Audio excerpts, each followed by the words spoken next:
This has been a pretty down time in history. You were able to really inspire me personally. I'm sure everyone here was inspired by what you had to say. You brought Mandela to life. You connected it to the Bible. It was remarkable, inspirational. But the words or the philosophy of your mother is really important. There's no point in going back. Let's go forward. And the man who sits next to the President of South Africa, you were very clear on what's happening, what the plans are. Doesn't matter what business you're in, they never come out perfectly. But directionally, South Africa is going in a very steady way. The President has been very clear. It's not been easy. He's not looking back, he's going forward. You sit next to him and you've been very clear about where this is going, and good progress has been made despite the horrible COVID. So thank you. Your words were most inspirational, and I'm motivated. Thank you.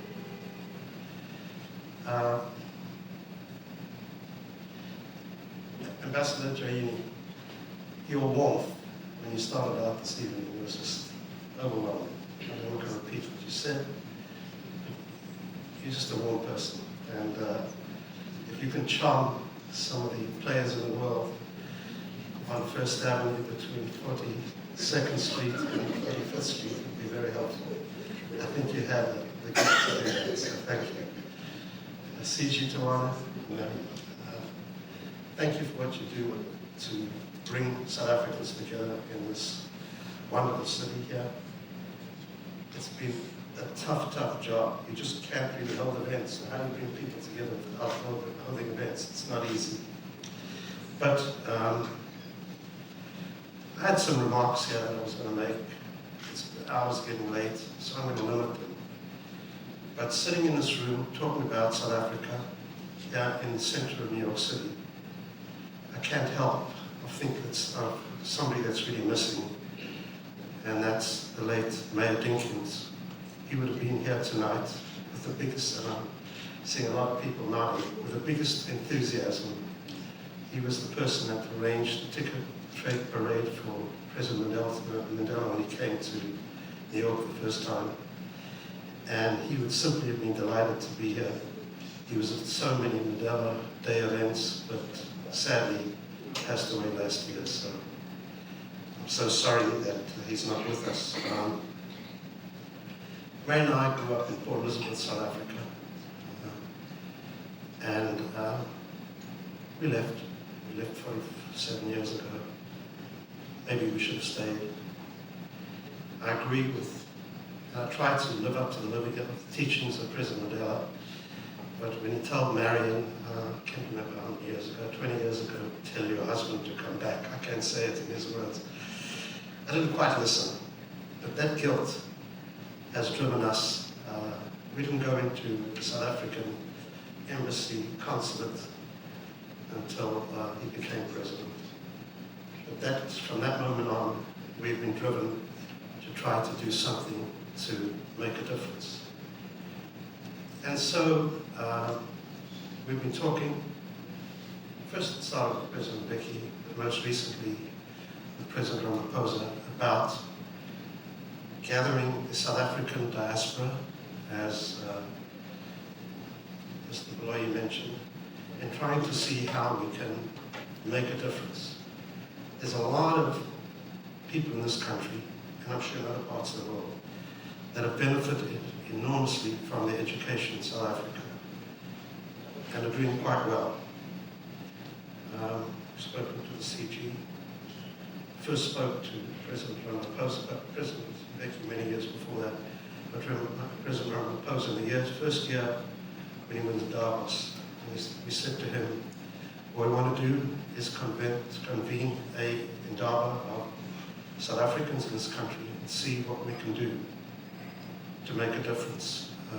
Brand South Africa will be there with us, and we were going to do it at the 2020 UNGA. Alas, that never happened. So, I was going to talk a little bit about, but I don't want to do it now, there's no time, about a remarkable book, Mandela's Way. I don't know if you've read the book. It's a book that talks about his philosophy of how to move things forward. It's not a historical book. It's not a book about the struggle. It's about lessons in life. And one of the first lessons he spoke about, which fits in quite well with do what you can with what you have, where you are, I love that, is the notion of